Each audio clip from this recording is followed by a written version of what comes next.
우리가 살아가는 지금 이 시대, 2025년의 일상은 겉으로는 편리해 보이지만 마음 한켠에서는 끊임없는 압박이 일어난다. 너무 많은 정보가 흘러들어오고 너무 많은 선택을 해야 하고 너무 많은 소음 속에서 나 자신을 잃어버리기 쉬운 시대다. 이런 흐름 속에서 사람은 쉽게 생각이 많아지고 생각은 다시 감정과 불안을 만들고 그 불안은 또다시 생각을 불러와 끝없이 돌아가는 고리를 만든다. 그래서 우리는 점점 복잡해지고 단순했던 마음의 자리는 사라지고 어쩌면 아무 일도 일어나지 않았는데도 삶이 무겁게 느껴지곤 한다. 바로 이런 때 고대의 철학, 특히 스토아 철학이 다루고자 했던 주제들이 지금의 우리에게 다시 살아난다. 사람들은 생각한다. 왜 이렇게 머릿속이 어지럽지? 왜 잠을 자려고 누웠는데 더 많은 생각이 떠오르지? 하지만 그 근원은 언제나 단순하다. 외부에서 오는 사건이 우리를 흔드는 것이 아니라 그 사건을 받아들이는 마음의 방식이 우리를 흔드는 것이다.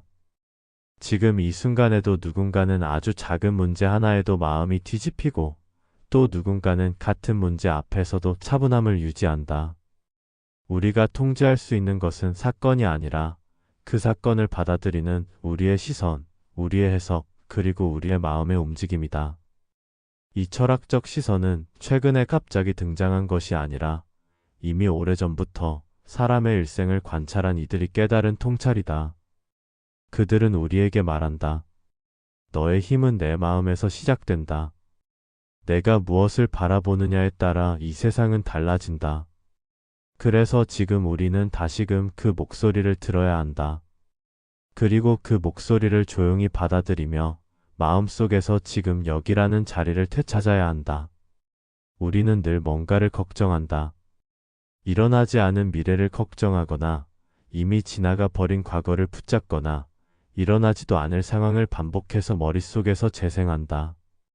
그러나 그중 대부분은 현실에 존재하지 않고 우리의 머릿속에서만 존재하는 그림자일 뿐이다. 미래는 아직 오지 않았고 과거는 이미 지나갔다. 그리고 우리의 마음은 가장 중요한 현재를 놓치며 스스로를 지치게 만든다. 그러니 시선을 조금만 바꾸어 보자. 우리가 가진 것들을 하나씩 떠올려 보고 이미 존재하는 작은 기쁨들을 바라보며 마음이 과거와 미래로 흔들릴 때 우리 자신을 다시 현재로 데려오는 것이다.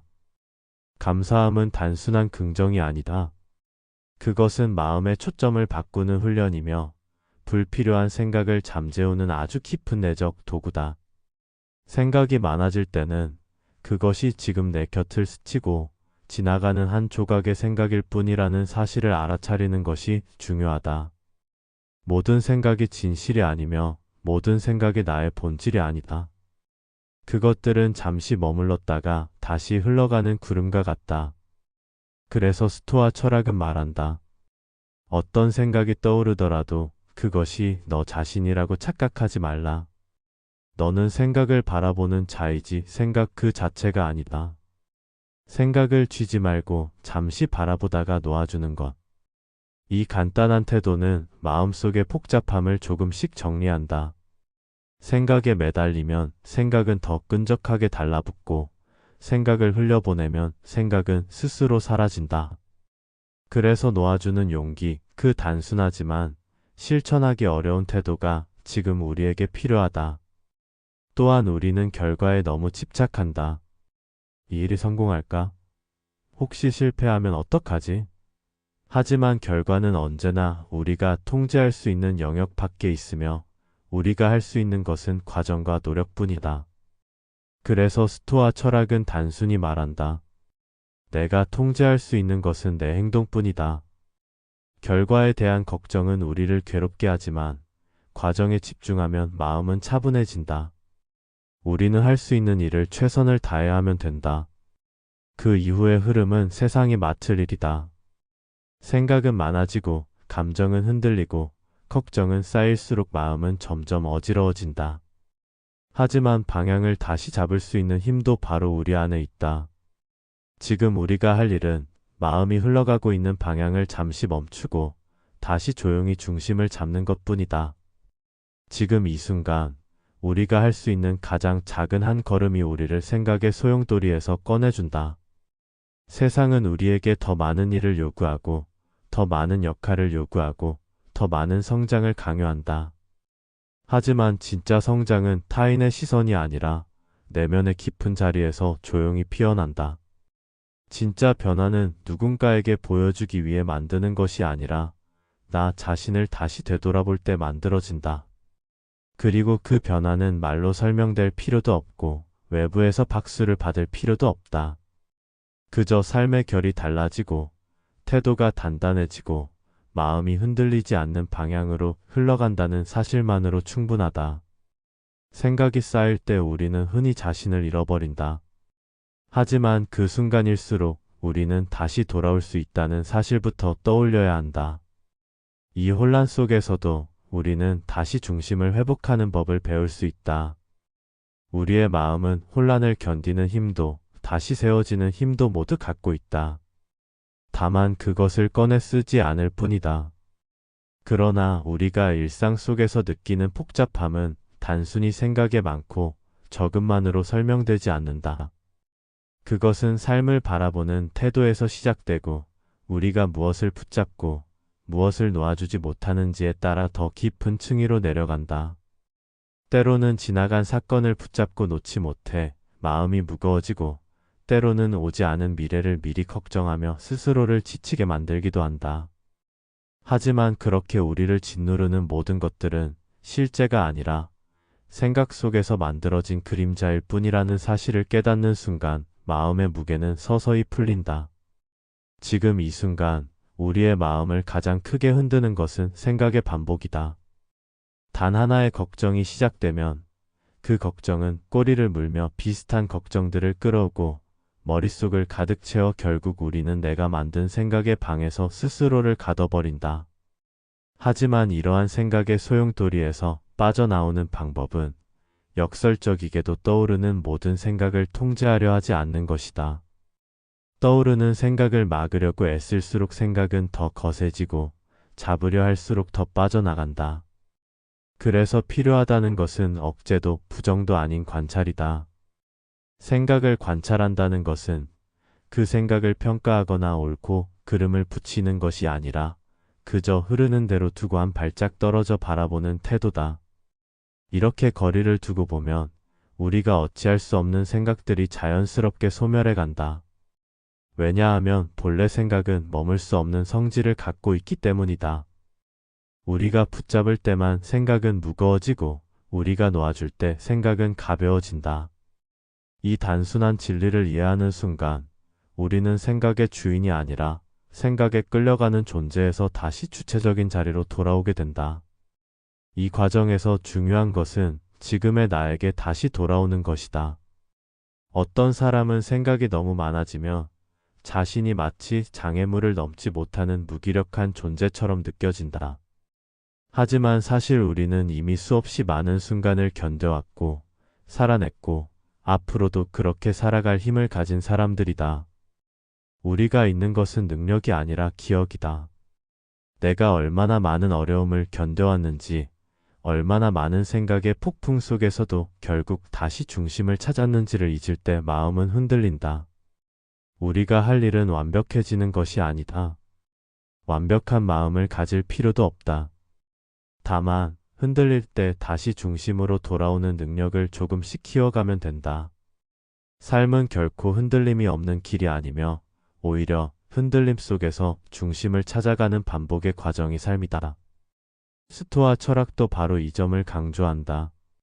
흔들리는 것은 인간의 본성이고 다시 중심을 잡으려는 태도는 인간의 선택이라는 것이다. 우리를 괴롭히는 대부분의 문제는 해결되지 않아서가 아니라 해결할 수 없는 영역을 붙잡고 있기 때문이다.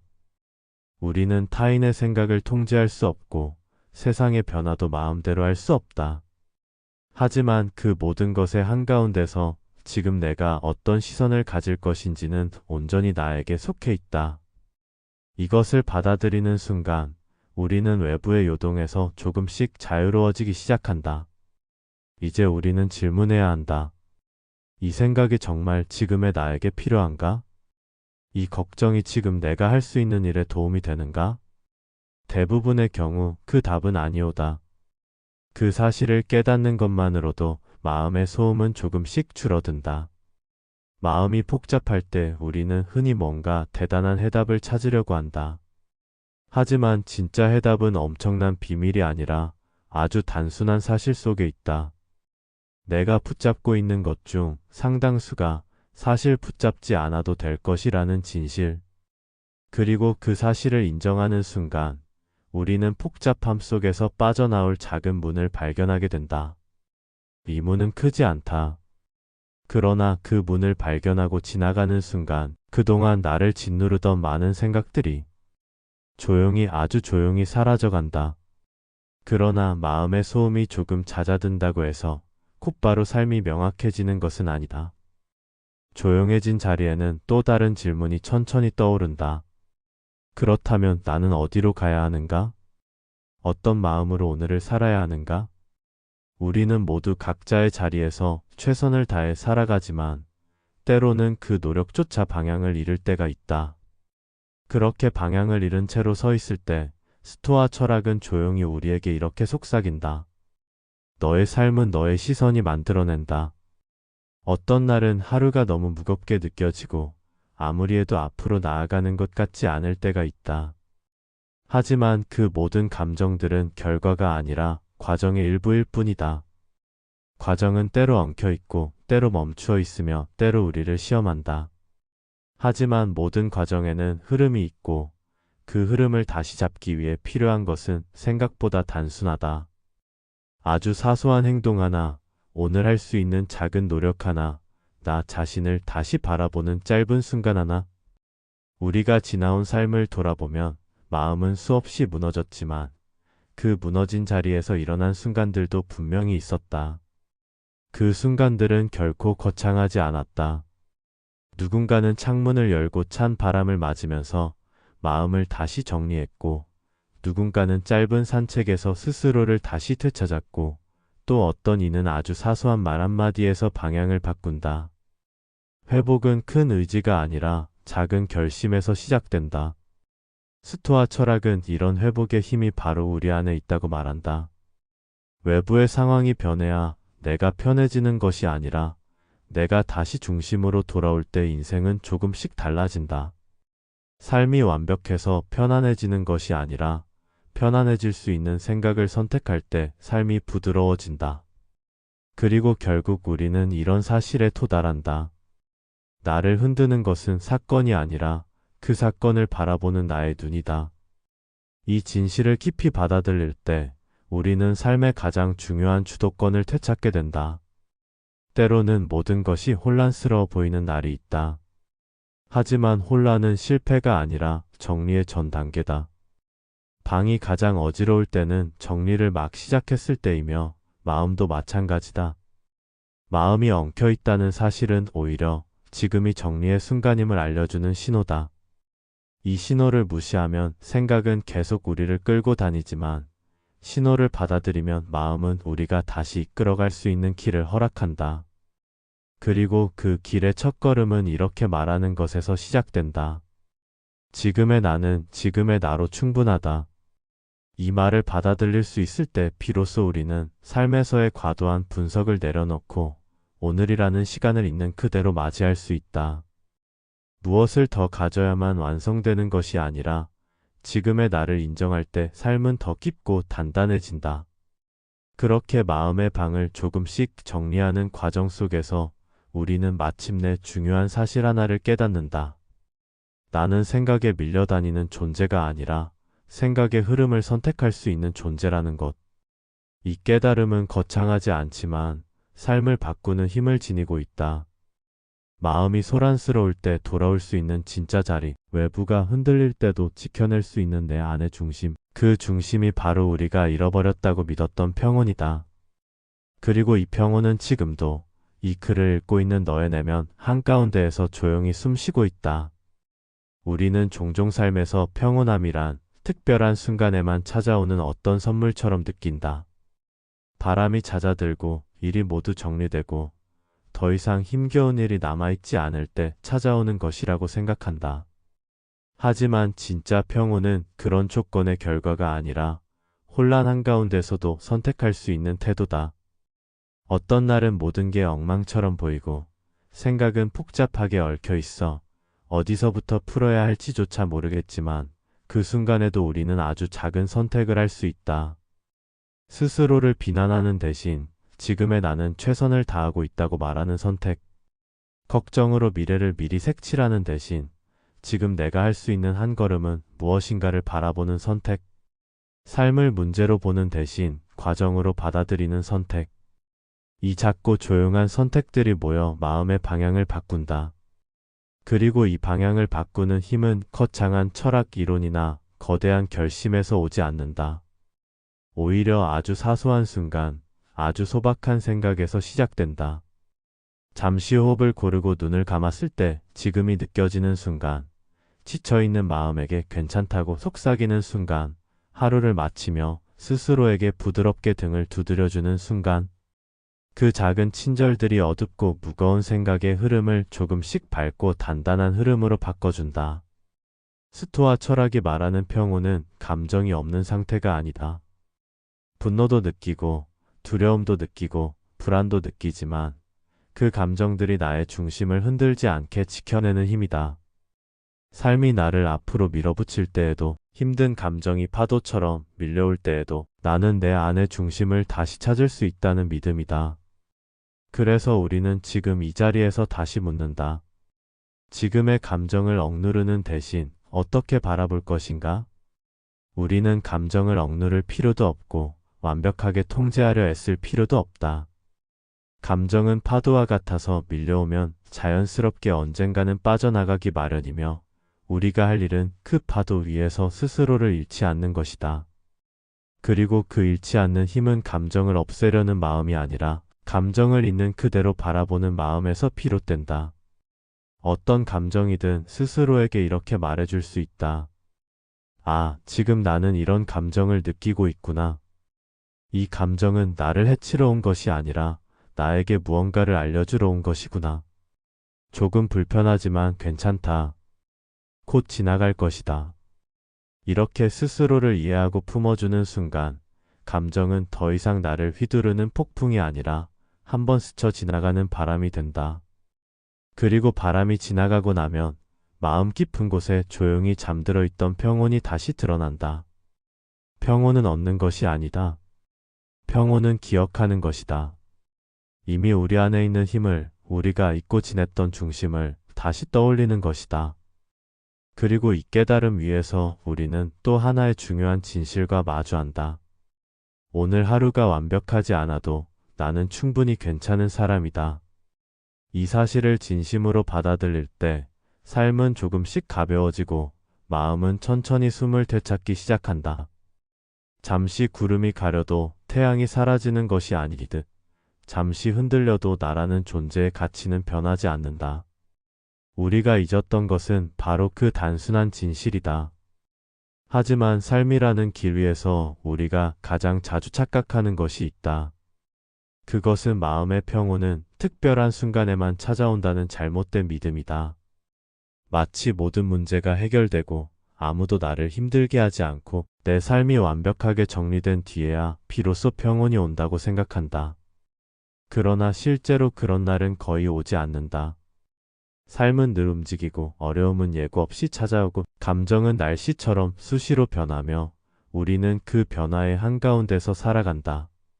그래서 스토아 철학은 이렇게 말한다. 평온은 조건이 아니라 습관이라고.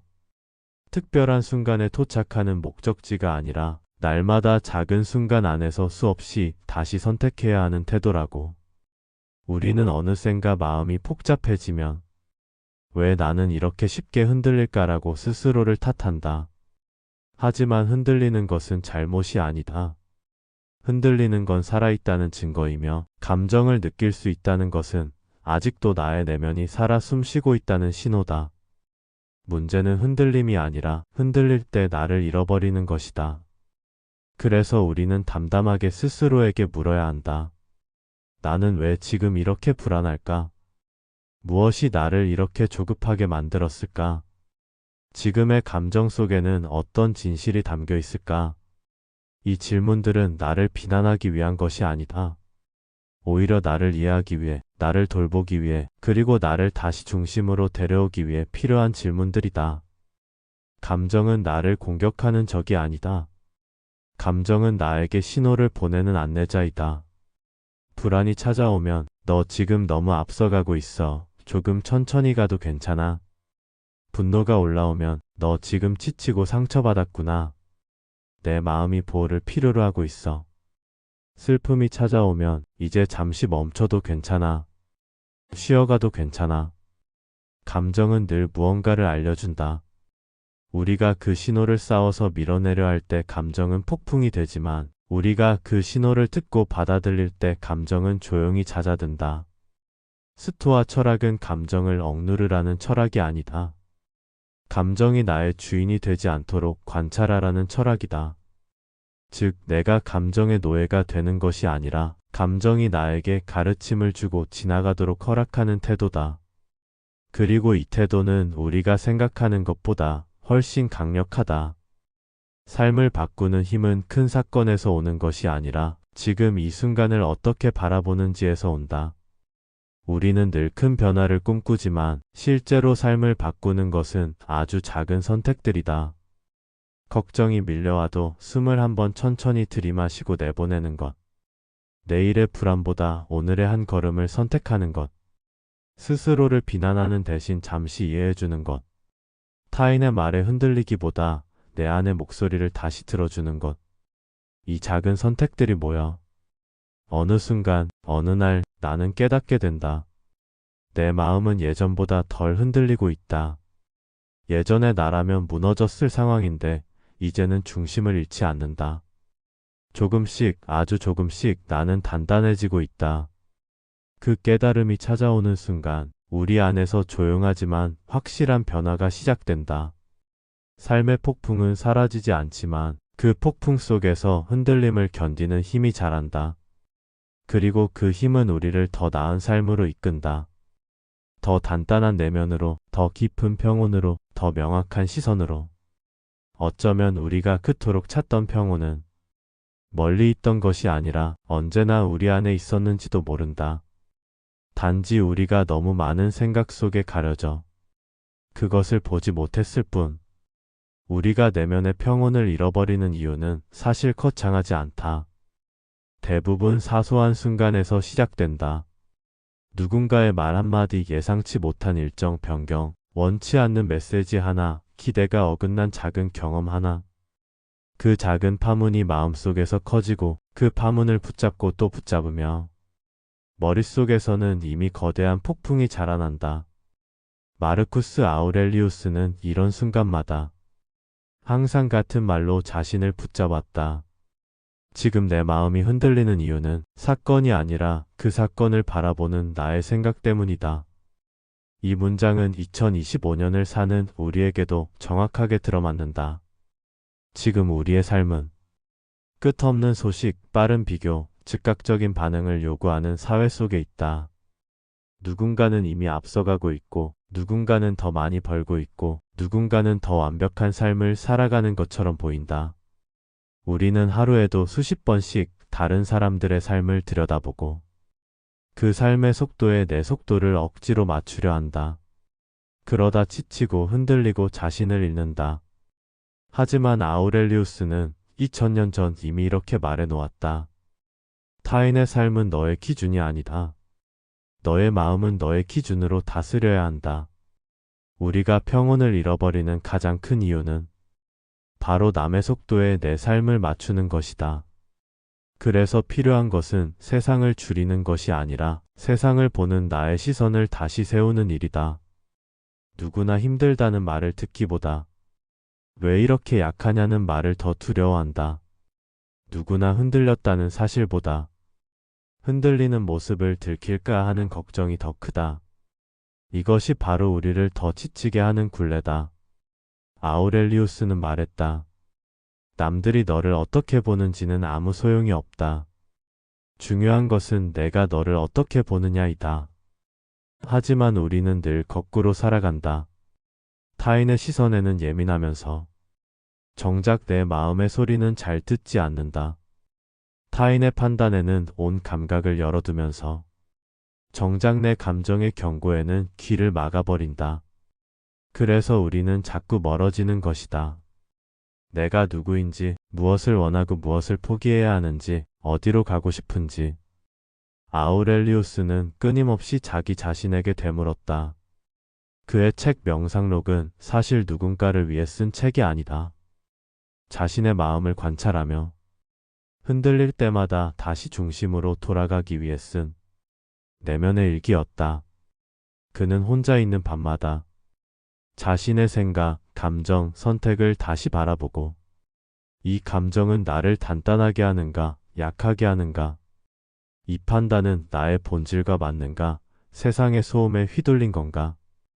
그렇게 자신을 붙잡아 나갔다. 2025년을 사는 우리에게 필요한 것도 결국 이 과정이다. 남의 인정보다 중요한 것은 내 마음이 내 편인가 하는 것. 남의 시선보다 중요한 것은 지금 내 마음이 원하는 방향인가 하는 것. 2025년에 우리는 아주 독특한 시대에 살고 있다. 하루에도 수십 번, 아니 수백 번 선택을 해야 하고 그 모든 선택에 감정이 개입된다. 수많은 정보와 속도 속에서 내 마음은 점점 얇아지고 생각은 조급해지고 감정은 예민해진다. 아우렐리우스가 살던 시대와는 분명 다르다. 하지만 한 가지는 똑같다. 마음이 복잡해질 때일수록 내면은 더욱 단순해져야 한다. 삶이 복잡할수록 우리는 더 단순한 진실로 돌아가야 한다. 내가 지금 당장 할 수 있는 일은 무엇인가? 내가 지금 바꿀 수 있는 것은 무엇인가? 내가 지금 놓아야 하는 것은 무엇인가? 그리고 무엇보다 내가 지금 지켜야 하는 가치는 무엇인가? 이 단순한 질문들이 우리의 마음을 다시 숨쉬게 하고 혼란 속에서도 중심을 찾게 해준다. 우리는 늘 큰 변화를 꿈꾼다. 하지만 실제 변화는 격렬한 결심이나 한 번의 깨달음에서 오는 것이 아니다. 변화는 언제나 아주 작고 조용한 순간에서 시작된다. 감정이 올라올 때 숨을 한 번 고르는 것, 누군가의 말에 즉시 반응하기 전에 잠시 멈추는 것, 과거의 상처가 떠올라도 예전처럼 자신을 탓하지 않는 것, 오늘 하루를 버티는 것만으로도 자신을 칭찬하는 것. 이 작은 태도들이 모여 어느 날 아무도 모르는 사이에 우리는 단단해진다. 아우렐리우스는 말했다. 삶은 순간의 연속이고 순간을 어떻게 다루느냐가 너의 운명을 만든다. 평온은 특별한 사람만이 얻는 비밀스러운 선물이 아니다. 평온은 우리가 잃어버린 것이지 한 번도 가져보지 못한 것이 아니다. 우리는 이미 살면서 수없이 평온을 경험한 적이 있다. 아무 고민 없이 밤하늘을 바라보던 순간, 따뜻한 햇살 아래에서 이유 없이 편안했던 순간, 누군가의 말 한마디에 안도하던 순간, 한밤중에 창문을 스치는 바람에 마음이 잠시 가벼워졌던 순간. 평온은 늘 우리 가까이에 있었다. 다만 지금 너무 많은 생각과 걱정 속에서 우리가 그것을 보지 못하고 있을 뿐이다. 따라서 평온은 찾는 것이 아니라 되찾는 것이다. 우리 안에 이미 있는 것을 다시 꺼내는 일이다. 삶이 어렵고 혼란스러워 보일수록 우리는 그 평온에 더 가까워지고 싶은 마음이 강해진다. 그리고 그 마음이 있는 한 우리는 언제든 다시 중심으로 돌아올 수 있다. 우리가 흔들릴 때 대부분의 사람들은 자신을 탓한다. 왜 나는 이렇게 쉽게 무너지지? 왜 이렇게 약해졌을까? 왜 이 정도도 버티지 못하지? 하지만 아우렐리우스는 정반대의 시선을 가졌다. 그는 흔들림을 실패로 보지 않았다. 흔들림은 오히려 마음이 너무 많은 것을 짊어졌다는 신호, 내가 지나치게 앞서 달려왔다는 신호, 그리고 잠시 멈춰야 한다는 따뜻한 경고라고 보았다. 그는 스스로에게 자주 이렇게 말했다. 사람이기 때문에 흔들리는 것이다. 흔들린다는 것만으로 자신을 약하게 판단하지 말라. 2025년을 살아가는 우리에게 이 말은 더 깊게 다가온다. 요즘의 삶은 너무 빠르고 너무 많은 소식이 밀려오고 너무 많은 비교가 스며들며 너무 많은 감정이 하루 안에 올라왔다가 사라진다. 우리는 감정을 느낄 틈도 없이 감정에 대응해야 하는 시대를 살고 있다. 그래서 마음은 더 피곤하고 내면은 더 얇아지고 작은 말 한마디에도 쉽게 상처가 난다. 그러나 마음이 약해진 것이 아니라 우리가 겪는 자극이 예전보다 훨씬 더 강해진 것이다. 이 시대에 흔들리지 않는 사람이 정상인 것이 아니라 흔들리는 자신을 챙길 줄 아는 사람이 정말 강한 사람이다.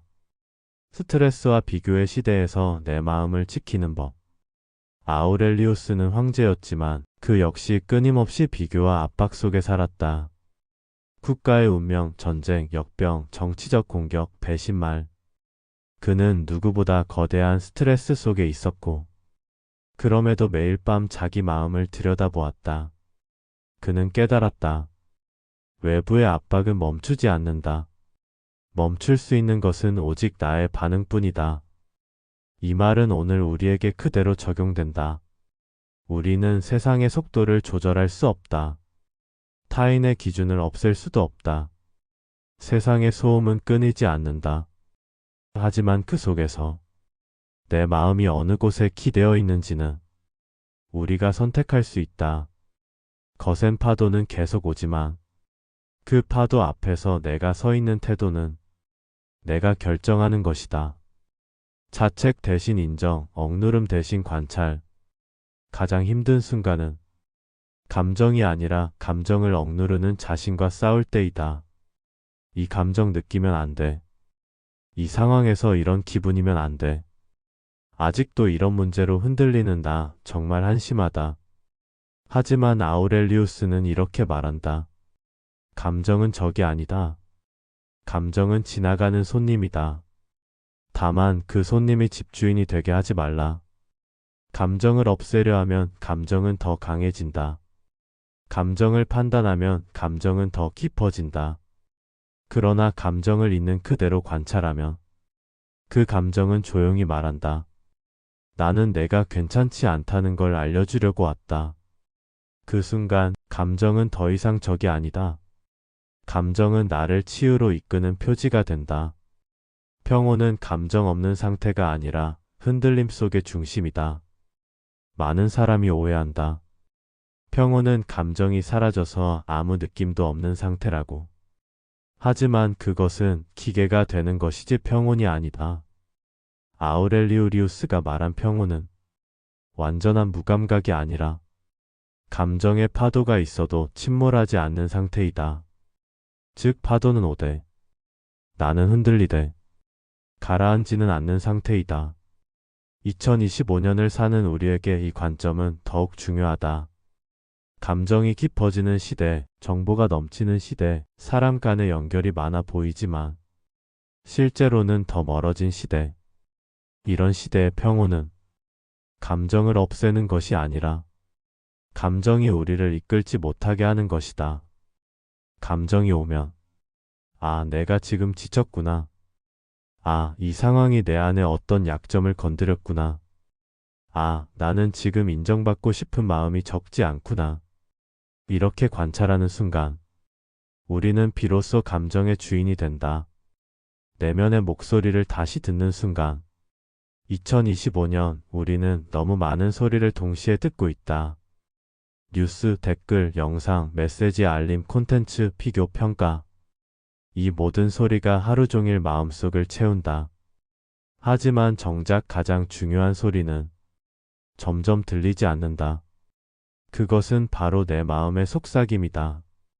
아우렐리우스는 하루의 끝마다 자신의 마음이 어떤 하루를 보냈는지 스스로에게 물었다. 오늘 나는 나다운 선택을 했는가? 나는 오늘 너무 많은 것을 움켜쥐려 하지 않았는가? 오늘 나는 무엇 때문에 흔들렸는가?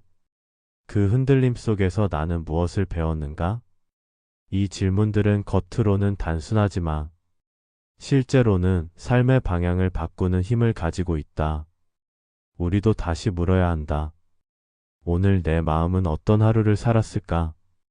그 질문 하나가 하루를 바꾸고 그 하루가 쌓여 삶 전체의 방향을 바꾼다. 우리의 마음이 병드는 가장 큰 이유 중 하나는 내가 누구여야 하는가와 지금의 나는 어떤가 사이의 간극 때문이다. 사람들은 늘 자신에게 묻는다. 나는 더 강해야 한다. 나는 더 흔들리지 말아야 한다. 나는 더 완벽해야 한다. 그러나 아우렐리우스는 그런 이상을 향해 자기 자신을 채찍질하지 않았다. 그는 스스로를 꾸짖는 대신 자신의 인간성을 있는 그대로 이해하려 했다. 그는 자신에게 나는 인간이다. 그렇기 때문에 감정이 있다. 그렇기 때문에 흔들린다. 그렇기 때문에 다시 중심을 찾을 수 있다. 라고 말했다. 평온함은 완벽함에서 나오지 않는다. 평온함은 자기 이해에서 나온다. 평온해지고 싶다면 먼저 지금의 나를 인정해야 한다. 2025년의 사람들은 자신을 인정하는데 가장 큰 어려움을 겪는다. SNS 속 완벽한 삶들, 과장된 성공 스토리들, 끊임없는 비교, 타인의 속도에 맞추려는 강박은 우리를 더 지치게 만든다. 그러나 스토아 철학은 이렇게 말한다. 관찰하되 평가하지 말라. 있는 그대로 보고 거기서부터 출발하라. 지금의 내가 지쳤다면, 흔들렸다면, 불안하다면 그 사실을 있는 그대로 받아들이는 것. 그것이 평온의 첫걸음이다. 회복은 인정에서 시작되기 때문이다. 흔들림을 통해 알게 되는 보이지 않는 균열들. 흔들린다는 것은 나쁜 일이 아니다. 흔들림은 말해준다. 내가 억눌러온 감정이 있었다는 것을. 내가 지나치게 참아왔다는 것을. 내가 오래 짊어졌던 짐이 있었다는 것을. 내 내면에 정리되지 않은 무언가가 남아있다는 것을. 현대인 대부분은 감정이 흔들릴 때 그것을 문제로 본다. 하지만 아우렐리우스에게 감정의 흔들림은 내면의 깊은 결핍과 아픔을 드러내주는 하나의 거울이었다. 특히 오늘날처럼 정보가 넘쳐나는 시대에는 마음이 스스로를 돌볼 틈이 없다.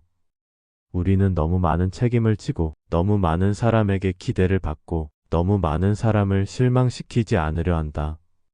그렇기 때문에 작은 일에도 마음이 흔들리는 것이다. 이건 결코 약함이 아니라 너무 오래 혼자 버텨왔다는 신호이다. 아우렐리우스의 질문 지금의 나는 무엇을 붙잡고 있는가? 그는 매일 밤 이렇게 자문했다. 오늘 내가 붙잡았던 것은 진짜 내 삶을 단단하게 해주는 것이었는가? 2025년을 사는 우리의 답은 너무나 자주 아니다이다. 우리는 불안 때문에 목표를 붙잡고 고립이 두려워 관계를 붙잡고 자존감이 낮아져 타인의 시선을 붙잡고 정체성을 잃어 성과를 붙잡는다. 그러나 아우렐리우스는 내면의 진짜 가치를 남기는 것만 붙잡으라고 말했다. 그는 말했다. 너의 마음을 어지럽히는 것은 너를 괴롭히는 일이 아니다. 그 일을 바라보는 너의 시선이다. 2025년에 우리도 마찬가지다. 상황보다 더 큰 고통을 주는 것은 그 상황을 바라보는 내 시선이다. 그렇다면 내 시선을 어떻게 바꿀 것인가? 평온한 사람들의 공통점 외부의 소음보다 내면의 방향을 더 신뢰한다. 아우렐리우스는 자신에게 그리고 당시 로마인들에게 한 가지 중요한 사실을 반복해서 말했다. 평온은 외부에서 오는 것이 아니다. 평온은 외부로부터 나를 보호하는 장벽이 아니라 내면에서 시작되는 하나의 중심이다. 2025년에 우리는 더 많은 정보, 더 많은 선택지, 더 많은 기회, 그리고 더 많은 소음 속에 살아가고 있다. 외부의 소음은 결코 줄지 않는다. 그렇다면 우리가 할 수 있는 일은 소음을 없애는 것이 아니라 그 소음 속에서도 중심을 잃지 않는 것이다. 누가 뭐라 하든, 어떤 소식이 들려오든, 어떤 비교가 나를 흔들든, 어떤 실패가 다시 찾아오든 내 중심이 단단하면 그 모든 소음은 마치 먼 곳에서 들려오는 바람처럼 나를 스쳐 지나갈 뿐이다. 그리고 평온은 결국 돌아갈 곳을 만드는 것이다. 아우렐리우스는 매일 자신의 내면에 작은 방을 하나 지었다. 그곳은 누구의 시선도 닿지 않고 어떤 평가도 들어오지 않으며 비교와 압박이 사라지는 오직 자신만을 위한 공간이었다. 그는 그곳으로 돌아갔다.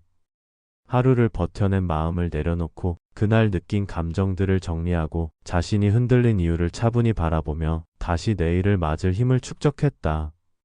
2025년을 살아가는 우리도 그 작은 방이 필요하다. 그 방은 거창할 필요도 없다. 스스로에게 말할 수 있으면 된다. 괜찮다. 오늘도 수고했다. 흔들렸다면 흔들린 대로 좋다. 이제 다시 중심에 서볼까? 이 한마디를 스스로에게 건넬 수 있다면 그것이 바로 평온의 시작이다. 평온을 향한 길에서 결코 피할 수 없는 요소가 있다. 그것은 바로 자기 통제, 스스로를 다스리는 힘이다. 아우렐리우스는 이 힘을 인생의 근간이자 혼란을 견디는 마지막 방패라고 여겼다. 그는 말했다. 스스로를 지배할 수 없다면 세상의 어떤 것도 너를 도와줄 수 없다. 이 말은 단호하게 들릴지 모르지만 사실은 자비로운 충고에 더 가깝다. 왜냐하면 그는 누구보다도 사람의 마음이 얼마나 쉽게 요동치고 얼마나 쉽게 감정의 파도에 휩쓸리는지 알고 있었기 때문이다.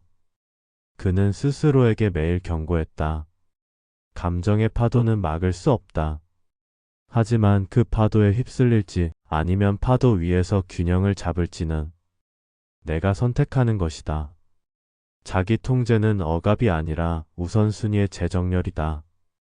현대인은 자기 통제라는 단어를 대부분 억누르기, 참기, 짜내기로 오해한다.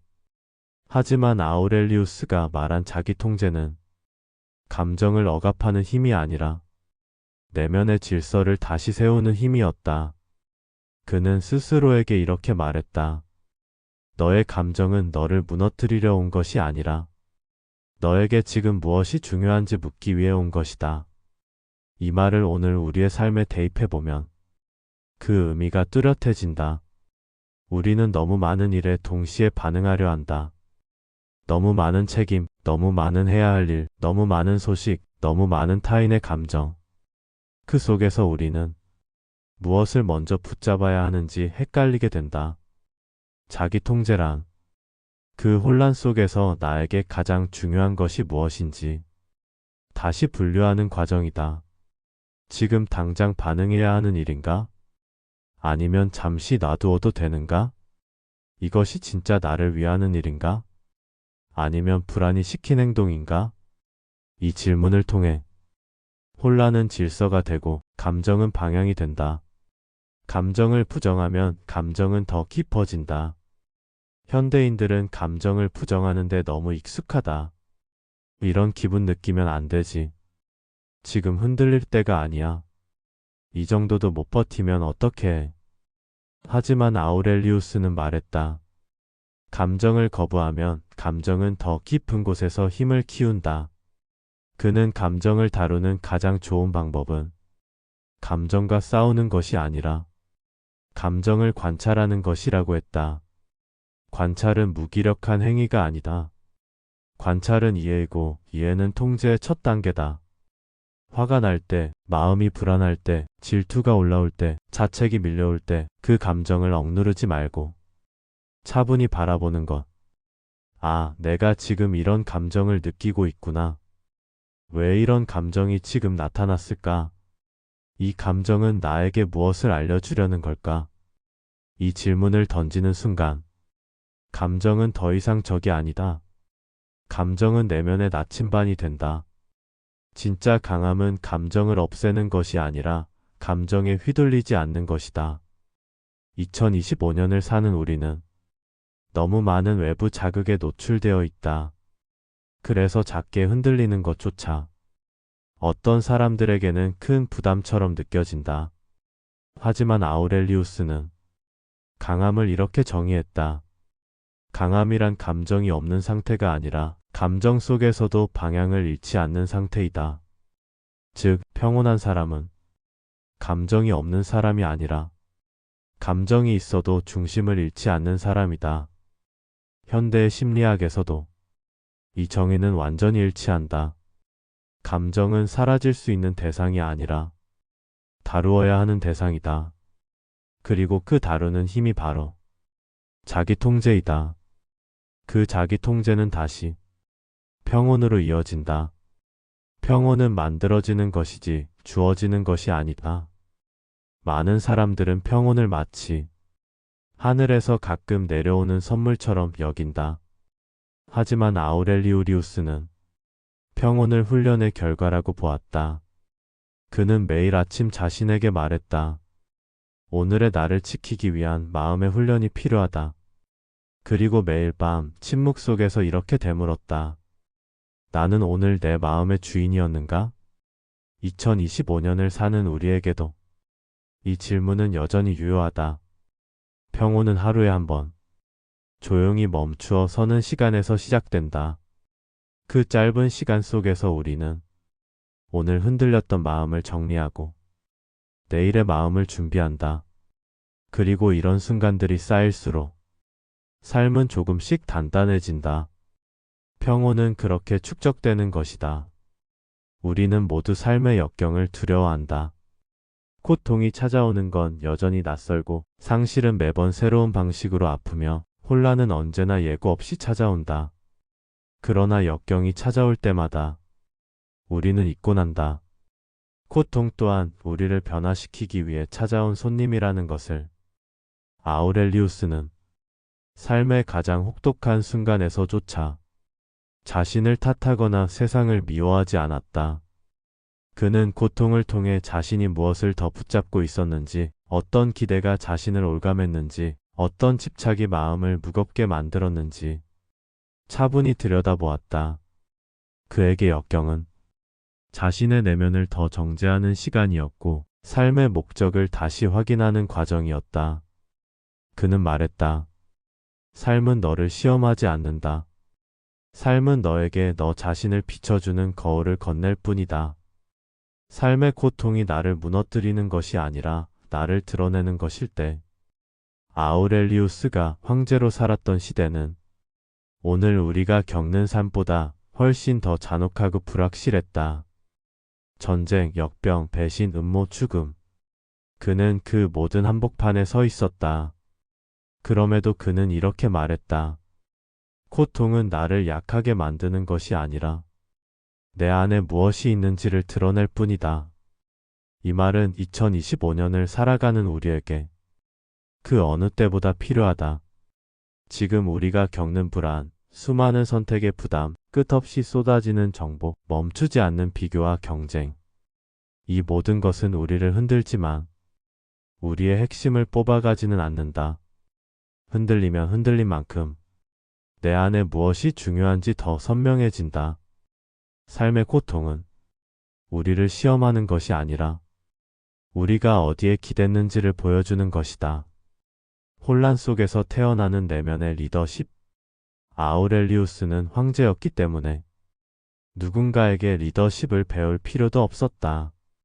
그는 이미 모든 권력을 갖고 있었고 그가 내리는 결정이 곧 법이 되었기 때문이다. 그러나 그는 진짜 리더십을 이렇게 정의했다.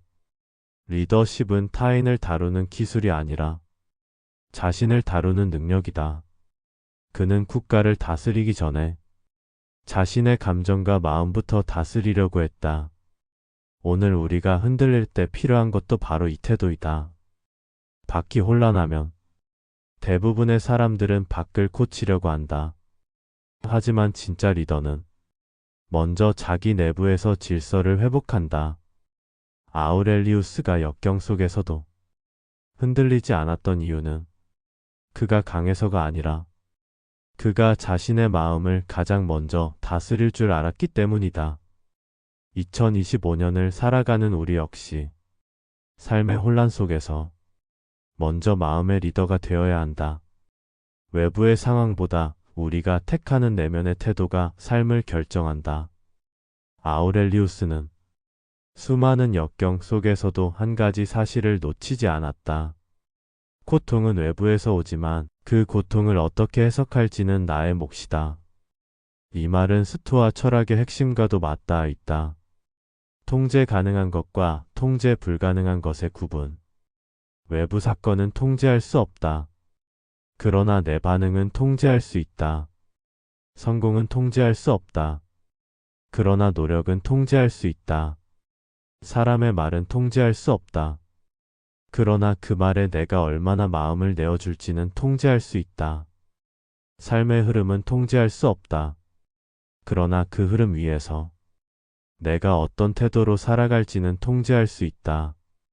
이 구분을 이해하는 순간 삶은 놀라울 정도로 단순해지고 혼란 한가운데서도 마음은 길을 잃지 않는다. 우리는 결국 스스로를 위로할 수 있는 사람이 되어야 한다. 현대 사회는 누구나 서로 연결되어 있는 것처럼 보이지만 실제로는 누구나 조금씩 고독하다. 그 고독은 잘못된 것이 아니다. 우리가 어떤 사람인지, 무엇이 우리를 움직이는지, 어떤 가치가 가장 중요한지 스스로 묻고 답할 시간을 주기 때문이다. 아우렐리우스는 누구에게도 쉽게 기대지 않았다.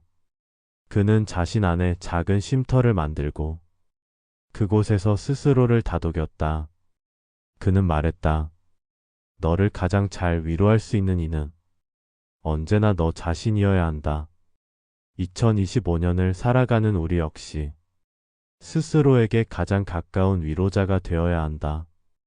타인의 말 한마디, 타인의 온기, 타인의 존재가 때로는 큰 힘이 될 수 있지만 그 힘도 결국 언젠가 떠난다. 그러나 스스로에게 건네는 한마디는 평생 나를 지켜주는 뿌리가 된다. 괜찮아. 오늘도 버텼구나.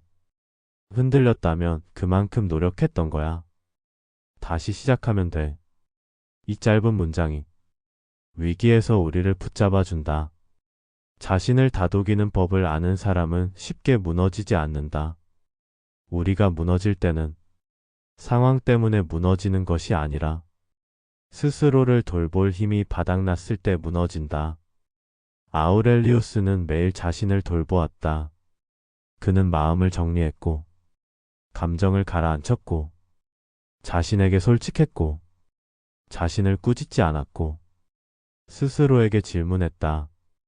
이런 내면의 대화는 자기 위로이자 자기 수양이며 자기 성찰이며 자기 보호였다.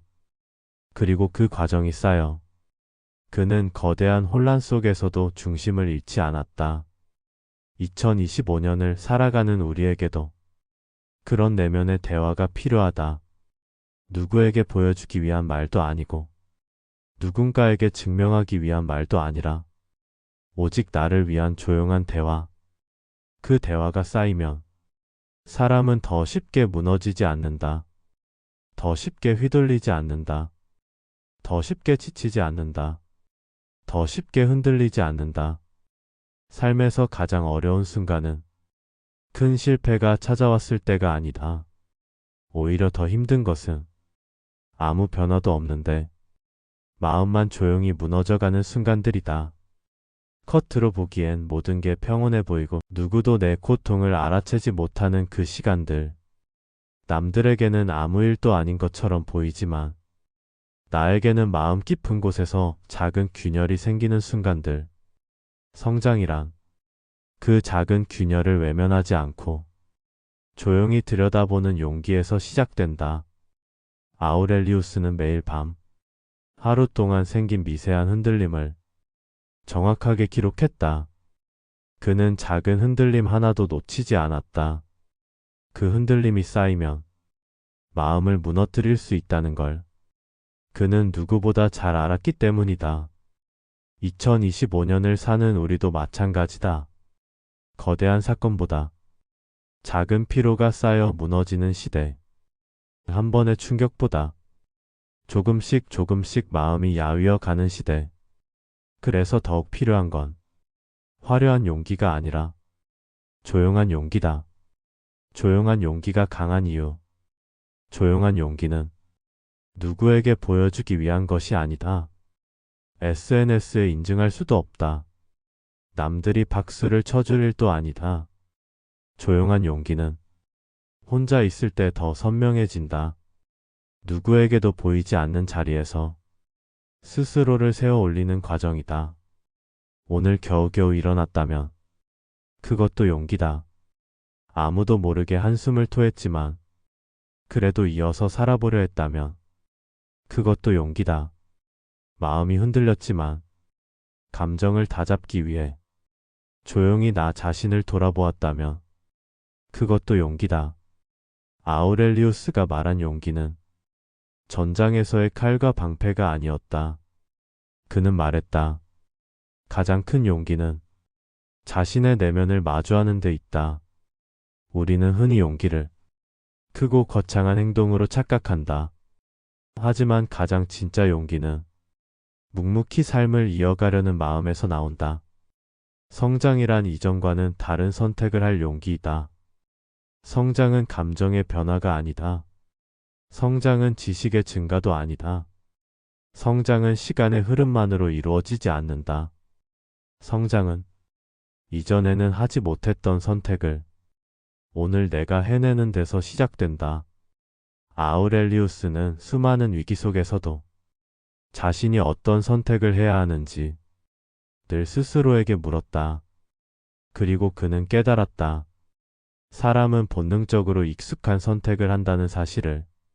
익숙한 불안, 익숙한 실망, 익숙한 패턴, 익숙한 후회, 익숙한 습관, 익숙한 자기 비판.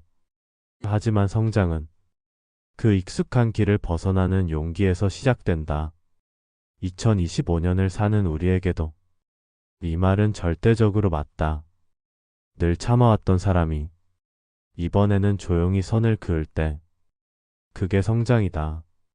늘 지나치게 희생하던 사람이 이번에는 자신을 먼저 돌볼 때 그게 성장이다. 늘 두려워서 미루던 사람이 지금 작은 행동이라도 시작할 때 그게 성장이다. 성장은 언제나 아주 작은 변화에서 시작된다. 삶은 결국 자기 선택의 총합이 된다.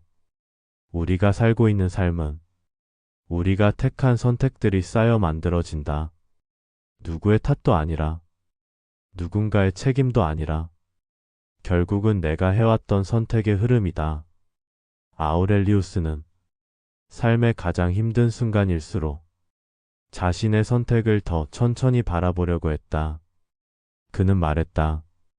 내가 무엇을 선택하는지가 너의 삶을 결정한다. 그리고 그는 다음을 선택했다.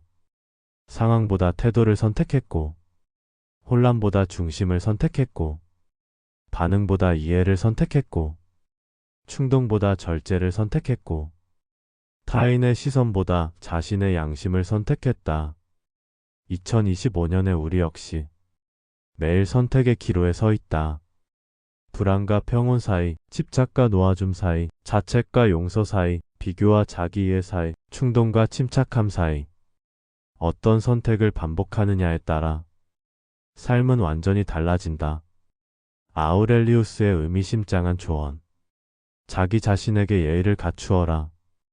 많은 사람들이 타인에게는 공손하고 친절하지만 정작 자신에게는 예의를 잃는다.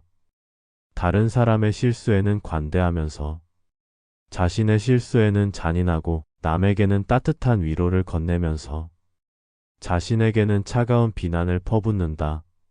아우렐리우스는 이런 자신에게 말했다. 너 자신에게 가장 먼저 예의를 지켜라. 너의 영혼은 그 예의를 받을 자격이 있다. 2025년의 우리도 이 한 문장을 잊지 말아야 한다. 내가 나에게 예의를 지키는 순간 나는 더 이상 나를 소모하는 방식으로 살지 않는다. 나는 나를 지키는 방식으로 살게 된다. 그 순간 너의 삶은 바뀐다. 너의 선택이 바뀌고 너의 관계가 바뀌고 너의 내면의 바다가 잔잔해진다. 그리고 그 잔잔함은 어떤 어려움이 와도 결국 다시 평온을 찾게 해준다. 우리는 2025년이라는 시대를 살아가고 있다. 기술은 빨라지고 정보는 넘쳐나고 비교는 더 쉬워졌다. 하지만 정작 마음은 더 복잡해지고 더 쉽게 지친다. 정보가 많아질수록 생각은 늘어나는데 명료함은 사라진다. 선택지가 많아질수록 자유는 커지는데 결정은 더 어려워진다. 연결이 쉬워질수록 관계는 넓어지는데 고독은 더 짙어진다. 그러나 아우렐리우스나 세네카, 에픽테토스는 이런 복잡함 속에서도 흔들리지 않는 하나의 기준을 남겼다. 내 삶의 중심은 언제나 너의 정신 속에 있다. 아무리 시대가 변해도, 아무리 환경이 달라져도, 아무리 기술이 발전해도 이 한 가지는 변하지 않는다. 삶은 결국 어떤 정신으로 살아가느냐의 문제다. 마음의 주권을 잃는 순간 삶 전체가 흔들린다. 현대인들이 가장 많이 잃어버린 것은 돈도 아니고, 시간도 아니고, 기회도 아니다. 가장 먼저 잃어버린 것은 마음의 주권이다. 타인의 평가에 따라 기분이 흔들리고, SNS에서 본 누군가의 삶에 따라 자신을 깎아내리고, 누군가의 말 한마디가 하루 전체를 무너뜨린다. 이건 약함이 아니다. 지금 시대가 그렇게 설계되어 있을 뿐이다. 우리의 관심을 빼앗고 우리의 감정을 소비하게 만들고 누군가의 기준에 맞춰 살아가도록 압력을 준다. 그러니 싸움의 방식도 달라져야 한다. 칼과 방패가 아니라 주의력과 마음의 중심이 필요하다. 스토아 철학이 지금 다시 중요해지는 이유가 바로 이것이다. 아우렐리우스는 이렇게 말했다. 내 마음을 지키는 일만큼 중요한 것은 없다. 그는 전쟁터에서 나라를 지켰지만 가장 먼저 지키려고 했던 건 나라가 아니라 자신의 내면이었다. 2025년에 우리도 마찬가지다. 삶이 흔들릴 때, 관계가 지칠 때, 불안이 올라올 때 우리가 해야 할 첫 번째 일은 단 하나다. 내 마음의 자리를 다시 잡는 것. 어른이 된다는 것의 진짜 의미. 우리는 흔히 어른이라는 말에 경제적 독립이나 책임감을 떠올린다. 하지만 아우렐리우스의 관점에서 어른이 된다는 것은 훨씬 더 깊은 의미였다. 어른이 된다는 것은 감정이 흔들릴 때도 스스로를 다독일 줄 아는 것. 다른 사람의 말보다 자신의 판단을 신뢰하는 것. 결과보다 과정에서 얻는 성장을 더 소중히 여기는 것. 외부의 혼란보다 내면의 중심을 더 크게 두는 것. 상처를 숨기는 것이 아니라 상처의 의미를 스스로 정하는 것. 아우렐리우스는 매일 밤 잠들기 전 오늘 하루 얼마나 자신의 주인이었는지를 점검했다. 그에게 어른이란 정답을 아는 사람이 아니라 흔들리면서도 중심을 잃지 않으려 반성하는 사람이었다. 2025년을 사는 우리에게 이 정의는 놀랍도록 정확하다. 어른이란 무너지지 않는 사람이 아니라 무너져도 다시 일어나는 방법을 아는 사람이다. 그리고 그 힘은 천천히 조용히 깊게 쌓이는 것이다. 강함이란 감정을 없애는 것이 아니라 감정을 다루는 기술이다. 스토아 철학을 오해하는 사람들이 많다. 감정을 버리고, 감정을 숨기고, 감정을 억누르는 철학이라고. 하지만 사실은 반대다. 스토아 철학은 감정을 무시하는 것이 아니라 감정을 분석하고 이해하고 다루는 기술이다. 아우렐리우스는 분노할 때 자신에게 다음에 질문을 했다. 이 분노는 지금 내게 필요한가? 이 감정이 만든 판단은 믿을 만한가? 이 순간 나는 내 감정의 주인인가, 노예인가? 그는 감정을 없애려고 하지 않았다. 감정에 휘둘리지 않기 위해 감정을 천천히 분리해서 바라봤다. 2025년에 우리도 감정이 너무 많다. 분노, 실망, 죄책감, 비교, 초조, 공허함. 감정이 잘못된 게 아니다. 문제는 우리가 감정을 사용하지 못한다는 것이다. 감정에 휩쓸리는 사람이 되지 말고 감정을 다룰 줄 아는 사람이 되어야 한다. 그게 바로 진짜 강함이다. 짐승처럼 강하라는 말이 아니라 내면을 다룰 줄 아는 기술이 강함이라는 뜻이다. 지금 이 순간 당신에게 필요한 것은 완벽함이 아니다. 우리는 늘 완벽해지려고 한다. 실수하지 않으려고 하고 누군가의 기대를 저버리지 않으려고 하고 흠 없는 사람이 되려고 한다. 하지만 아우렐리우스는 이렇게 말했다. 완벽함이 아니라 지금 이 순간 할 수 있는 작은 옳은 행동을 하라. 작은 옳은 행동이 뭐야? 삶 전체의 방향을 바꾼다. 2025년에 우리에게 필요한 것도 거창한 계획이 아니다. 오늘 해야 할 작은 결정 하나. 감정에서 한 발 물러나는 시선 하나. 어제보다 조금 더 자신에게 친절해지는 태도 하나. 그 작은 것들이 모여 큰 변화가 된다. 성장은 거대한 목표가 아니라 작은 행동의 누적이다. 인생의 소음이 너무 크면 우리는 어느 순간부터 자기 자신을 듣지 못하게 된다. 타인의 평가, 기대, 비난, 기준, 역할. 이 모든 것이 내 목소리보다 커질 때 우리는 점점 자기 자신에게서 멀어진다. 하지만 아우렐리우스는 말한다. 너는 언제나 너 자신에게 돌아올 수 있다. 그곳이야말로 내가 머물러야 할 유일한 장소다. 2025년에 우리는 누군가의 삶을 보며 불안해하고 누군가의 의견에 흔들리고 누군가의 시선 속에서 자신을 측정하며 살아간다. 그러나 그 모든 소음이 잠잠해지는 순간 비로소 우리는 깨닫는다. 정말 중요한 건 결국 나의 마음뿐이었다는 걸. 삶의 근력은 대단한 성공에서 만들어지지 않는다. 화려한 순간에서 생기지 않는다. 삶의 근력은 아무도 모르는 순간에 아무도 인정해주지 않는 시간 속에서 혼자 묵묵히 마음을 다잡는 그 반복에서 만들어진다. 어떤 날은 무너지고 어떤 날은 흔들리고 어떤 날은 불안해서 아무것도 못하지만 그 모든 날을 지나며 우리는 조금씩 단단해진다.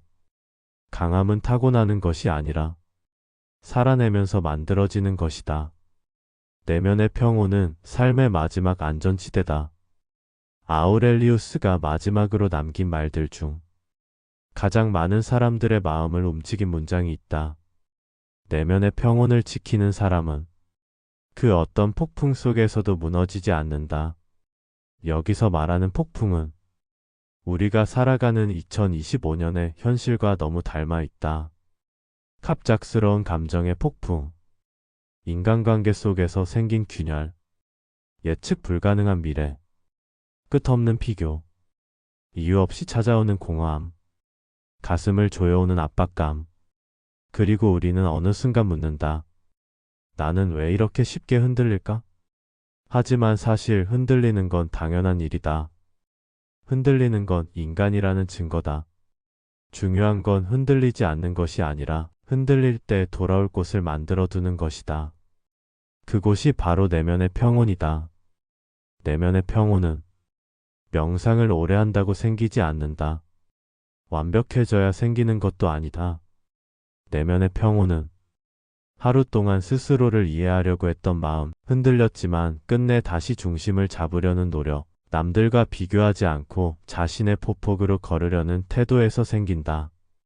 평온은 결과가 아니라 내가 나에게 머무르기 시작했다는 신호다. 당신은 이미 충분히 잘 살아오고 있다. 우리는 늘 뒤늦게 자신에게 엄격해진다. 왜 그때 더 잘하지 못했을까? 왜 나는 이렇게 부족할까? 왜 남들은 다 하는 걸 나는 못할까? 하지만 아우렐리우스라면 이렇게 말했을 것이다. 내가 그때 할 수 있었던 최선을 이미 다했다. 그것만으로도 충분하다. 삶은 시험지가 아니라 점수를 매기는 구조도 아니다. 누구나 실수한다. 누구나 후회한다. 누구나 무너진다. 누구나 잠시 멈춘다.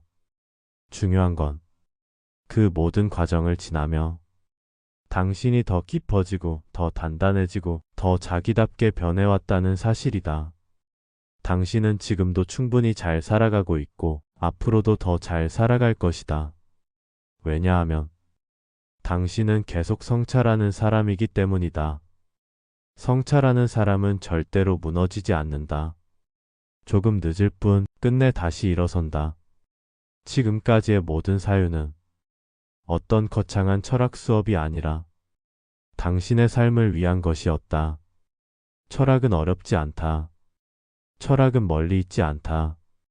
철학은 우리가 매일 마주하는 사소한 감정, 생각, 행동의 방향을 조금씩 바로 잡아주는 나침반이다. 2025년의 혼란 속에서도 당신이 잃지 말아야 할 단 하나는 이것이다. 나는 나의 마음을 지킬 수 있는 사람이다. 이 말을 가슴에 새겨두길 바란다. 그 문장은 당신을 무너짐에서 지켜줄 마지막 문장이다. 이제 이 영상을 닫고 당신의 하루로 인생으로 돌아가더라도 오늘 느꼈던 이 중심은 잊지 않았으면 한다. 당신의 마음은 당신의 삶에서 가장 강력한 힘이다. 당신이 지키는 순간 당신은 어떤 폭풍 속에서도 다시 일어설 수 있다. 오늘 이 이야기가 당신의 마음에 작은 숨을 불어넣었다면, 잠시 멈춰 서서 생각하게 만들었다면 그것만으로도 이 영상은 충분히 제 역할을 한 것입니다. 저는 앞으로도 당신의 내면이 더 단단해지고 삶이 더 선명해지는 이야기를 계속 전해드리겠습니다. 구독과 알림 설정은 당신이 다시 길을 잃었을 때 이곳으로 돌아오는 작은 표지판이 될 거예요. 오늘도 살아내느라 정말 고생 많았습니다. 그리고 잘 오셨습니다.